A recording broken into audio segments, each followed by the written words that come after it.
All right, getting ready to dive deep today, folks, into something that's, pretty crucial for all of us, heart health. Specifically, we're talking about blood pressure monitoring at home. And we've got a great guide for this deep dive, an article from the Empty Spot, How to Take Blood Pressure at Home, Best Methods for Accurate Readings. Really gets into the nitty-gritty, which I love, because I think a lot of people, myself included, maybe haven't thought much beyond that once-in-a-blue-moon reading at the doctor's office. Right, it's easy to think that one number tells the whole story, but honestly, it's just a tiny piece of the puzzle. This deep dive is about seeing the bigger picture, understanding how much more you can learn by taking those measurements into your own hands. Exactly. It's like the difference between, say, glancing at a map versus actually strapping on your hiking boots and exploring the terrain for yourself.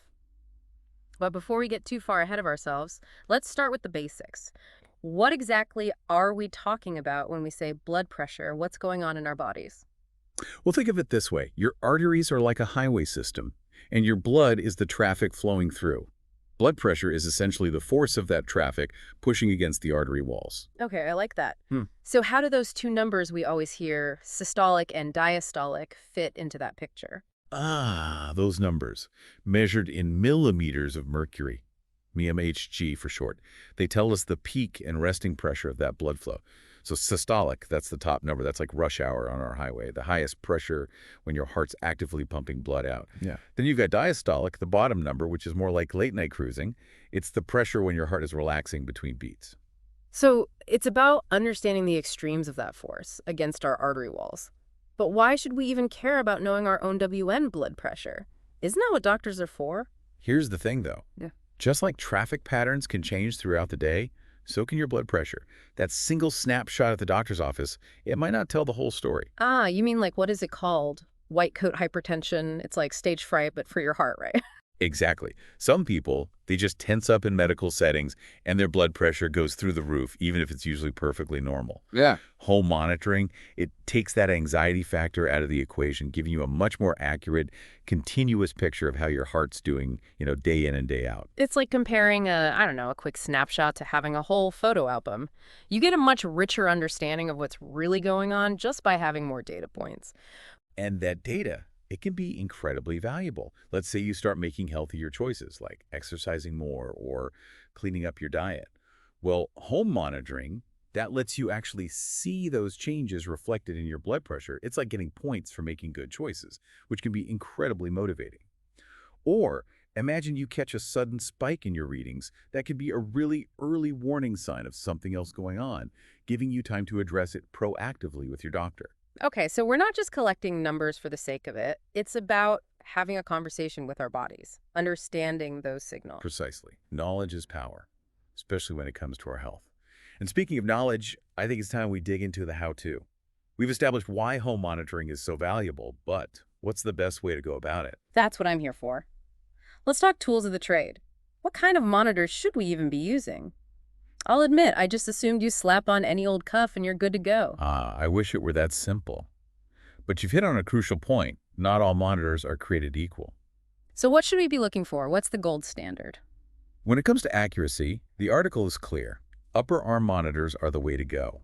Those tend to be far more reliable than wrist or finger monitors, which can be, well, a bit finicky about positioning. That makes sense. They're closer to the source of all the action, right? Being on the upper arm. Exactly. Think of it like this. If you're baking a cake, you wouldn't use a teaspoon to measure the flour, right? Yeah. You want a proper measuring cup to get the best results. An upper arm monitor, that's your trusty measuring cup for blood pressure. Gotcha. So upper arm monitors it is. The article mentioned a couple of brands, Oxalign and CheckMe. Are those the only good ones out there, or is there more to choosing a brand than just the name? Those brands, they're often praised for their accuracy. I've actually used the Oxalign myself. What I liked about it was it could store multiple readings, which was helpful for tracking my blood pressure over time. But it's not the only game in town, of course. So it's worth doing your homework, comparing features, maybe even reading some online reviews before you commit. Exactly. Treat it like any other important purchase. Do your research so you end up with something that fits your needs and budget. Makes sense. So you've snagged your fancy upper arm monitor, now what? What are the keys to getting the most accurate readings possible? I have to admit, I always assumed you just slap on the cuff and go. Is there more to it than that? Oh, there's definitely more to it, and the article really dives deep on this, emphasizing the CDC's recommendations. It turns out even seemingly small details can make a big difference. Okay, I'm intrigued. Give me the inside scoop. What kind of things are we talking about? Well, you know that feeling when you've really got to go, Yeah. and you literally can't think straight until you do? Oh, yeah, I've been there. What does that have to do with blood pressure, though? Well, believe it or not, having a full bladder can actually mess with your reading. Who knew? The article recommends emptying your bladder beforehand, just to eliminate that variable. And then, of course, you've got the usual suspects like caffeine and nicotine. Those can temporarily raise your blood pressure. So lay off the coffee and cigarettes for at least 30 minutes before you take your reading, the article suggests. And this one really surprised me. Even talking during the measurement can skew the results. No way. So much for a casual chat during your blood pressure check. Right. It just goes to show how many things we do unconsciously that can impact something as important as a blood pressure reading. So we're aiming for quiet, comfortable, relaxed, almost like a little meditation break. It sounds like setting the scene is just as important as the monitor itself. What about posture? Is there a right way to sit or stand when you're taking your blood pressure? Excellent question. Imagine those big water slides at a water park, right? For the best ride, you want a smooth, consistent flow all the way down. Okay, that's a visual I can get behind. Well, it's the same idea here. We're aiming for that ideal water slide flow for our blood, too. And the key is making sure your arm is supported at heart level. That way, you avoid any kinks in the metaphorical hose, so to speak. So no wonky angles, got it. Precisely. Sit up straight, feet flat on the floor, and rest your arm on a table or a desk so the cuff is level with your heart. It's like giving your arm a little shelf to relax on. It's all about finding that perfect alignment, making sure everything is positioned just so. Speaking of positioning, is there a correct arm to use? Does it matter if I use my left or my right? It's one of those questions I hear all the time. And traditionally, you'll often see medical professionals using the left arm. But this article, it actually throws us a bit of a curveball here. It actually suggests comparing readings from both arms first.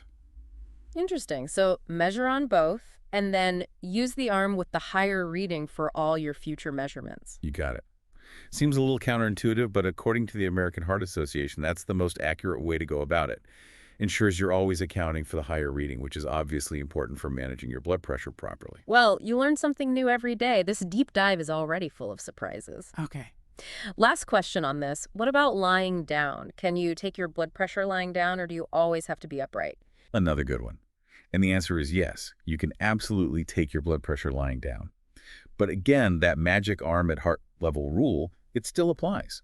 Make sure your arm is comfortably supported even while you're horizontal, and you'll be good to go.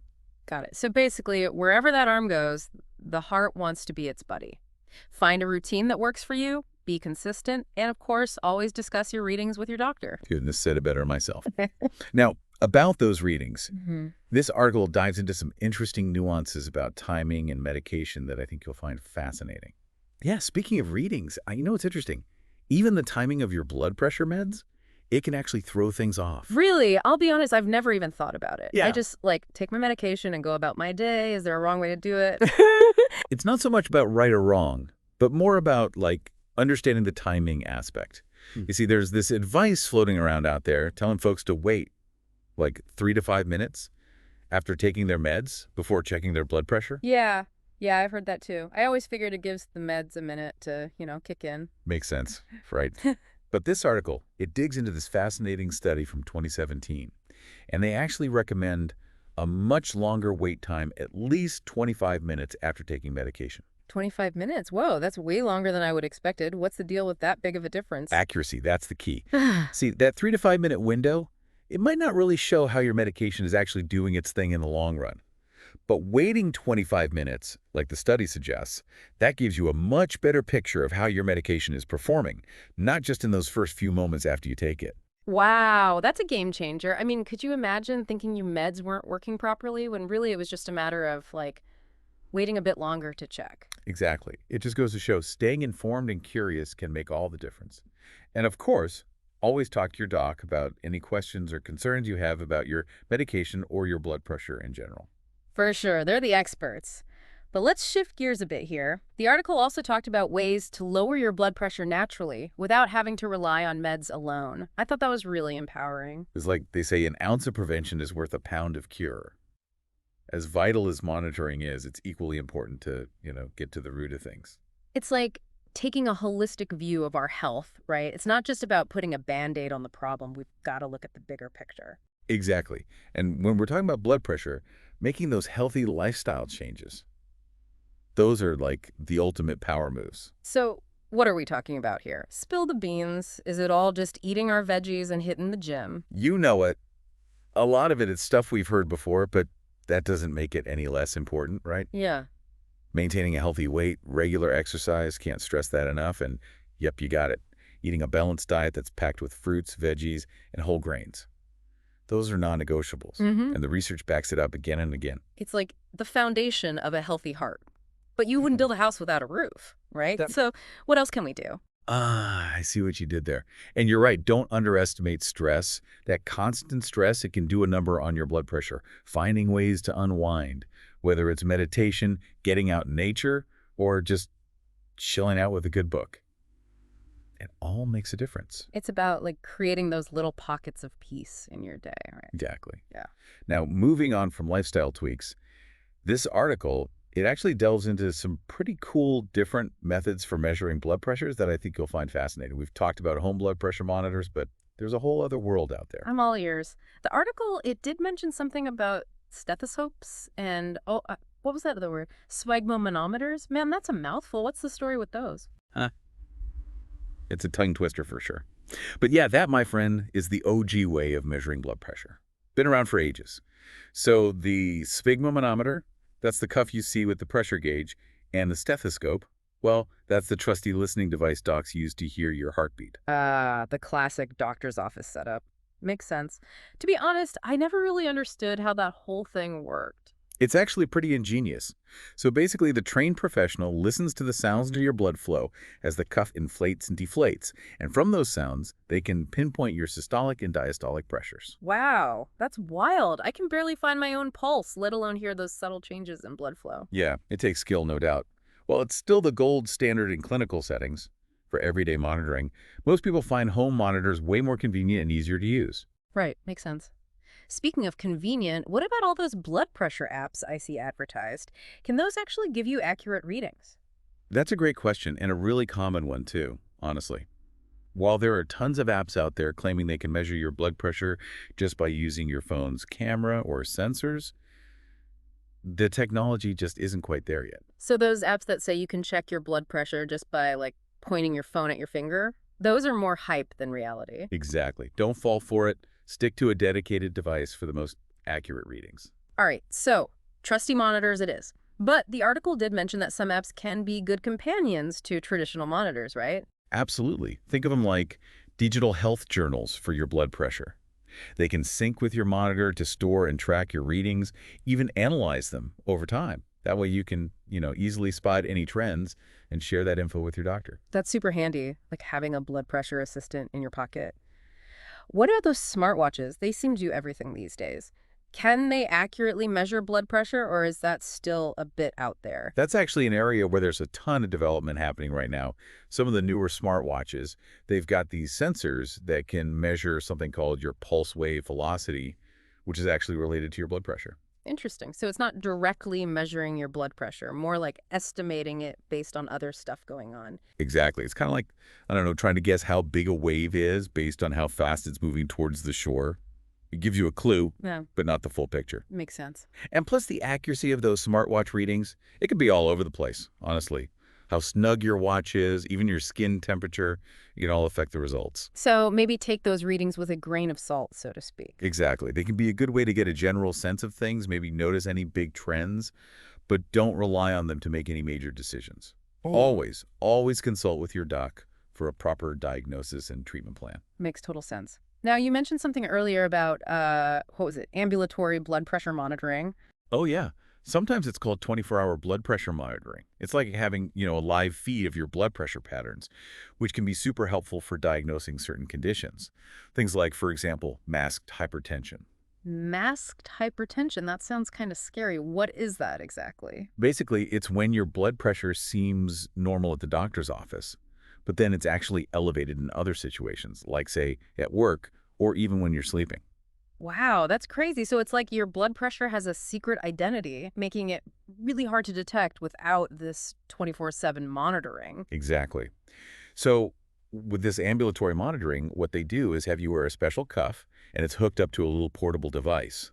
And that device, it automatically checks your blood pressure all day and night, picking up on all those ups and downs that you might miss with those regular spot checks. That's incredible. It's like having a tiny little blood pressure detective just gathering all the intel. Huh.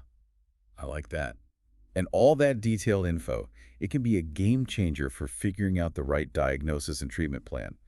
It's all about getting the full picture of your heart's workload. This is all so fascinating. It's amazing how much we can learn about our bodies when we have the right tools and the knowledge. You know what? I think this is a perfect spot for us to take a little breather. Okay, so we've been talking about the what and the how of blood pressure monitoring, but this article really gets into the why. And that why can be a little sobering when we talk about the potential consequences of unmanaged high blood pressure. It's true, the article doesn't sugarcoat it, and for good reason. Unmanaged high blood pressure is often called a silent killer because it can damage your blood vessels and organs for years without any noticeable symptoms. It's like a ticking time bomb, right? But what exactly are those risks we're talking about? What happens when high blood pressure goes unchecked? We'll think back to that highway analogy we used earlier. High blood pressure puts extra strain on those artery walls, like heavy traffic constantly pounding on the pavement.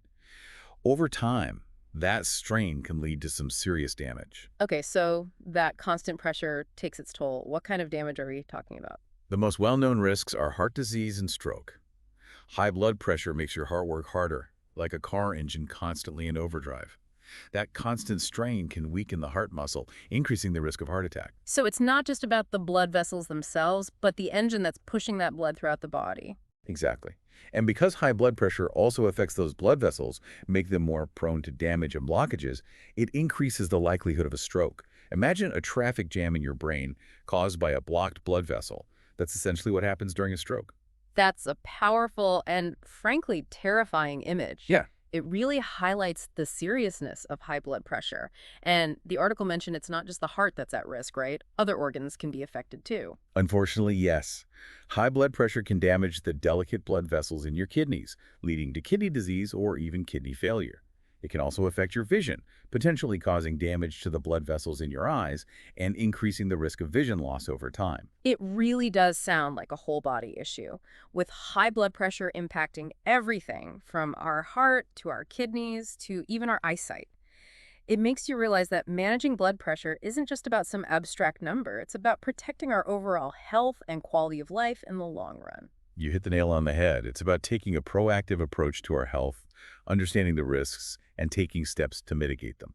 And that's where everything we've discussed today comes into play, from understanding those blood pressure readings to making those heart-healthy lifestyle changes. It's like we've been given the tools and the knowledge to be our own health advocates. Exactly. Knowledge is power. Speaking of which, you hinted at some pretty futuristic advancements in blood pressure monitoring earlier. As we wrap up this deep dive, I'd love to circle back to that. What does the future hold for blood pressure monitoring? Are we on the verge of a cuffless revolution? Wouldn't that be something? Imagine a world where we could continuously monitor our blood pressure effortlessly, without the need for cuffs, or even a second thought. It sounds like something out of a sci-fi movie. Sign me up. But on a more serious note, is that even remotely possible? What's the current state of the technology? The future is closer than you might think. Researchers are already developing incredible new sensors that can detect subtle changes in blood flow and pressure without the need for bulky cuffs. Imagine tiny wearable sensors, maybe even embedded in our clothing or jewelry, that continuously track our vital signs, including blood pressure. That would be revolutionary. No more struggling with cuffs, no more wondering if you're getting an accurate reading. It would be like having a built-in health monitoring system seamlessly integrated into our lives. Exactly. And this technology isn't limited to blood pressure. Hmm. Imagine a future where we can continuously monitor a whole range of vital signs: heart rate, oxygen levels, even glucose levels for people with diabetes, all through non-invasive wearable sensors. It's like stepping into the world of Star Trek with our own personal tricorders. It makes you realize that the future of healthcare is full of possibilities. But even as we look ahead to those exciting advancements, what are some key takeaways our listeners can apply today while we wait for those cuffless wonders to become a reality? That's a great question. I think the most important takeaway is the power of awareness and action. We've learned so much about the importance of blood pressure, the nuances of accurate monitoring, and the incredible impact lifestyle choices can have on our heart health. It's time to put that knowledge into action. So monitor those numbers, embrace those healthy habits, and keep that conversation going with your healthcare provider. Absolutely. And never underestimate the power of staying curious. Medical advancements are happening all the time, so keep learning, keep asking questions, and keep exploring new ways to take control of your well-being. That's a wrap on our deep dive into blood pressure home monitoring. We hope you've enjoyed this journey into the world of heart health and feel empowered to take charge of your well-being. Until next time, stay curious.